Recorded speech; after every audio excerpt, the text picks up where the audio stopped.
All right, so today I wanted to do pretty much my 11 most anticipated video games of 2022. And next year is just looking like a phenomenal year of gaming across all platforms. So, yeah, I thought that this would be a lot of fun.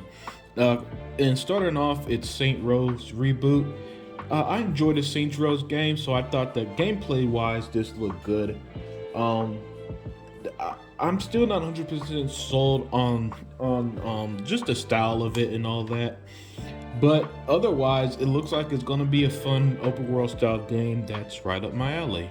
So yeah, that one would be at the bottom of the list. But I'm liking what I'm seeing so far. Next up is this awesome looking RPG called Crimson Desert, and the game does look quite amazing. The gameplay looks extremely fun. I love fast-paced combat in RPGs.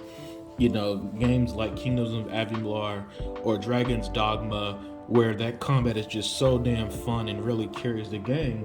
And this looks like that style of game. And now, from the previews, it looks like the frame rates in these videos is just janky as hell. So I'm confident that'll be fixed, especially for the Xbox Series X version, the console I'll be playing on. But yeah, that one is gonna be like my 10th. At number 9, we got the Xbox exclusive Scorn, the horror game, the H.R. Geiger. You could tell that influence, and if you saw the gameplay that was released earlier this year, you see that the game looks so. Horror games are at their best when they're just atmospheric, right? And just make you feel this uncomfortableness. And this game has that in spades. So yeah, I think that it's a perfect for that, perfect to hit that horror itch. And it comes out in next year in October. So it's pushed back for almost a whole year. And it's gonna be a great Halloween time game. Next up is another Xbox exclusive, Tunic. The classic Zelda inspired game looks very, very, very fun. The art style is very awesome looking. I love games that, when they take a unique art style, it's not just like the pixelated art. Cause I feel like that pixelated style is so common now that it sometimes could be a little old. But Tunic more so looks like you remember that remake of that recent Zelda game? It gets that feel, or like Death's Door or something. So yeah, Tunic is the next one. After that, we've got Hogwarts Legacy. Now, funny thing is, I'm even more interested now that I've finally seen some of these Harry Potter movies, and this looks very fun. I don't even know how to explain Hogwarts Legacy, strictly because I'm not used to Harry Potter games. I never played a Harry Potter game or nothing like that. So to see this game looks quite awesome. This game, I'm thinking it's some style of RPG, right? And then magic in these type of games looks very creative, very fun. So yeah, Hogwarts Legacy, man. I know it's got the marketing deal with PlayStation on, but damn, does that game look dope?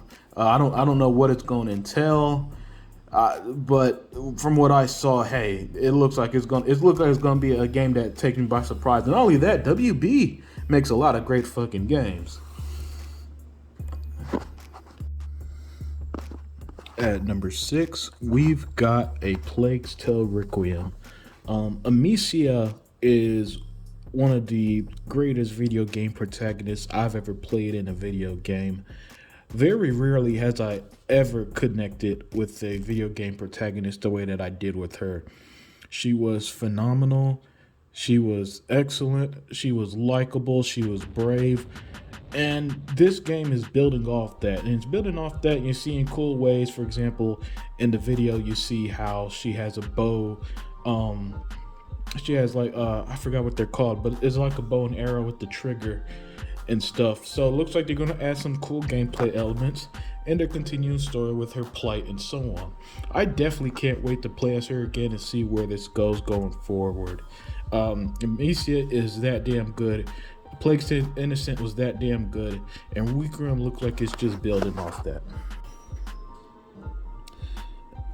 Next up, we've got the Xbox exclusive Redfall. Yeah, Redfall. From the moment that I saw Layla Ellison in that trailer, I was hooked, man. And I can't wait to see more gameplay. Arcane Studios, they're one of Bethesda's best developers, the likes of Deathloop and Dishonored. So I know Redfall is going to be a quality game. I believe it's going to be a co-op shooter, and oddly enough, another game with vampires. I think vampires might be the new zombie, right? But whatever the case is, hey, this game looks spectacular. I can't wait to see some gameplay elements. I remember when some images from it leaked, and yeah, it looked like a hell of an arcane game. So yeah, this Xbox exclusive is coming out next year for the Xbox next summer. So I expect to see some gameplay, and then by around E3 time, a release date. Yeah, so Layla Ellington and the crew have a phenomenal looking game coming up. Next up, we've got SteelRising. So SteelRising is this very unique looking game from the creators of Greedfall, a very underrated game that, by the way, is 4K 60 on next gen consoles at the moment. And SteelRising is the game. Sorry if I mispronounced it there, but yeah, SteelRising. And in this, it's, how can I explain this? It's kind of like a steampunk game, right? Where the enemies are these mechanical enemies. You play as this character Aegis, this robotic woman, and this game just looks so cool and so unique. I've never seen anything like this. And you know, as an RPG fan, I love these style of games. Let me build my character, kick some ass. You know, the real-time combat. This game looks like it's everything up my alley. So yeah, SteelRising. This game, you know, I don't know how many people noticed it, but I did. I've noticed it from the moment it was released. Spiders, they made games like I said, Greedfall, Bound for Flame, some really dope RPGs over the years. The Technomancer stuff that, again, they're not usually great. Well, still, Greedfall is actually quite damn good. But other than Greedfall, they're usually not great, but they're fun. And if this could keep up the momentum of Greedfall, this could potentially be their best game yet. So yeah, SteelRising is up there, fourth on my list. After that, we've got arguably the biggest Xbox game of 2022, and that's Starfield. What can I say about this game? Bethesda's first new IP in 25 years. They're using a new engine. It's going to be current gen only on the Xbox Series S and X. This game and its space adventure. Now, I personally, you know, and I tend to enjoy, you know, the futuristic RPGs, you know, your Outer Worlds, Mass Effects, over the more retro ones. Was over the more Dungeons and Dragons ones, like Elder Scrolls or Dragon's Age. So I think I'm gonna enjoy this a lot. There's just something about putting your character in space and the creativity you could do with different aliens, and how you could tie all that with gameplay, and how this engine is going to do things that we've never really seen before from a Bethesda game. Just has me all excited. This game is definitely I think this is going to be their big holiday game, against to Halo and Forza this year, that they're just going to push. And you know, Todd Howard said that we're going to see gameplay next summer. And again, the RPGs coming out next year is just phenomenal. If you're a fan of this genre, you should be beyond hyped with all these RPG style games we're getting. And this is probably top of the list for most, and 3 on mine. Alright, so it's no secret that I'm a superhero fan, comic book fan, and a massive DC fan. So at number 2, we've got Suicide Squad. Especially after seeing that gameplay. And that gameplay had the Sunset Overdrive vibes, where, you know, each of the Suicide members, Boomerang, Deadshot, Harley Quinn, and King Shark, were all, you know, bouncing around. They're fighting on top of buildings and stuff, traversing to kill enemies. The gameplay looks spectacular. And that just added to the hype because this game just looks so fucking amazing.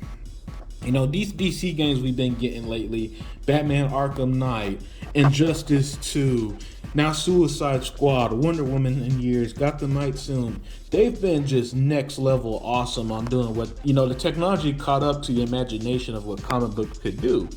And so, you know, so that's why this is at number 2, because I'm just a massive DC fan, and this is what I've always wanted. You know, something different from DC that isn't just Batman, and we're getting it in spades. The gameplay looks phenomenal, where you got to stop these mind-controlled Justice League members, mind-controlled by Brainiac, right? And as the Justice League, you gotta not the Justice League, but as the Suicide Squad, you gotta team up to try to stop them. And again, when that gameplay trailer announced, it put it over Starfield for me personally, because again, I just love everything about it, man. And the DC fan in me, this is stuff that I've wanted since I was a kid. And speaking of DC and video games, my number one most anticipated game of 2022 is Gotham Knights. So this is over Suicide Squad because I'd rather play as the heroes than the villains. And Nightwing is one of my favorite DC characters, so that's the character I'm going to be choosing for my playthrough. And you know, with this, you play as the Bat family, where Batman is dead in this universe. And he's dead, quote unquote dead. People don't actually die in comics. Well, major characters don't, like. So, but still, he's quote unquote dead in this universe, and now the Bat family's got to take over. So now there's Nightwing, Red Hood, Robin, Tim Drake Robin, and Batgirl. And yeah, again, pretty much everything I said about the Suicide Squad game applies to here double, except, you know, you play as heroes instead of villains, which is something I prefer. So now it's you know, an RPG, so right up my alley, an open world RPG with DC characters where you could do creative things. You know, if you want to make Robin turn in, you know, be a stealthy guy who goes invisible and takes out enemies, you could do it like that. You could have a character that uses gadgets, you know, Batgirl using her gadgets and stuff. You can do it that way. And not only that, I could imagine what the DLC characters would be like. God, imagine if we got someone like Batwoman as a DLC, or Batwing, who, you know, people might not know who he is, but he's Lucius Fox's son in the comics, right? Oh, just so much awesome, amazing potential out of Gotham Knights, and that's why that is the most anticipated game for me of 2022. So yeah, let me know what games you guys are hyped for next year, and I'm out.